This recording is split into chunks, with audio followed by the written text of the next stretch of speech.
The Consumer Price Index tracks changes in the cost of goods and services to a typical consumer. But is it enough for it alone to be used to determine what suppliers should charge large companies for their goods? Well, Kevin Phillips, Managing Director of IDU Software, doesn't think so.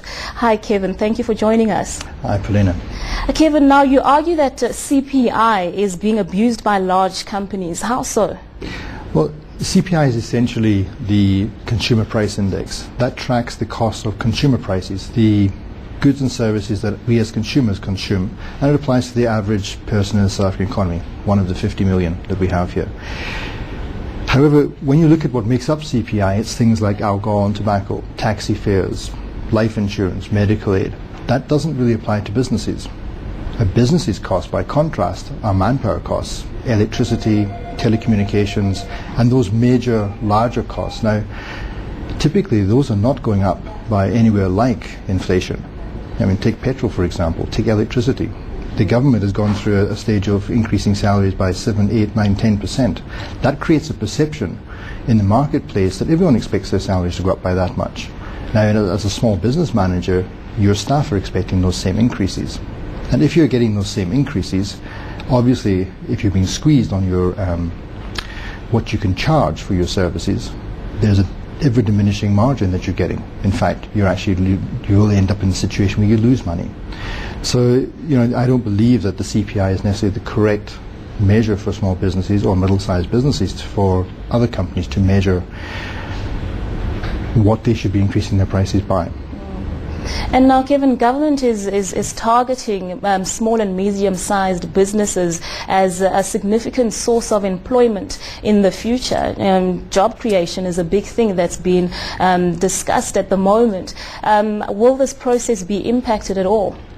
Well, again, I think if you look at a small to middle-sized business cost, the biggest single cost there is going to be typically your salaries or your labour bill. And that's going to be sitting somewhere between 50 and 75% depending on what sort of industry you're in.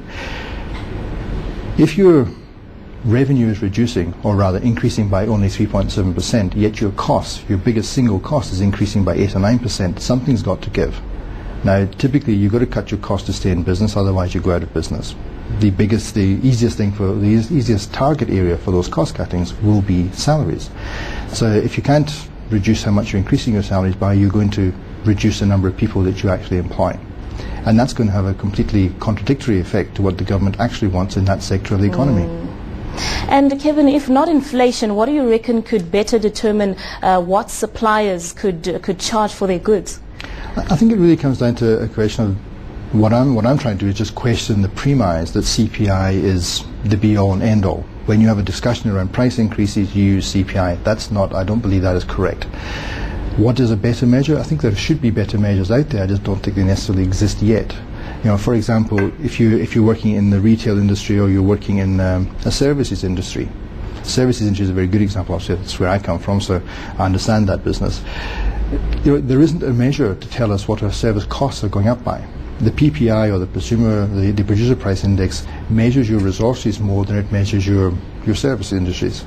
So whilst it's a better measure, it's not necessarily the right measure for a service type business. So I think there needs to be a bit of review of that and an opportunity to actually find better measures.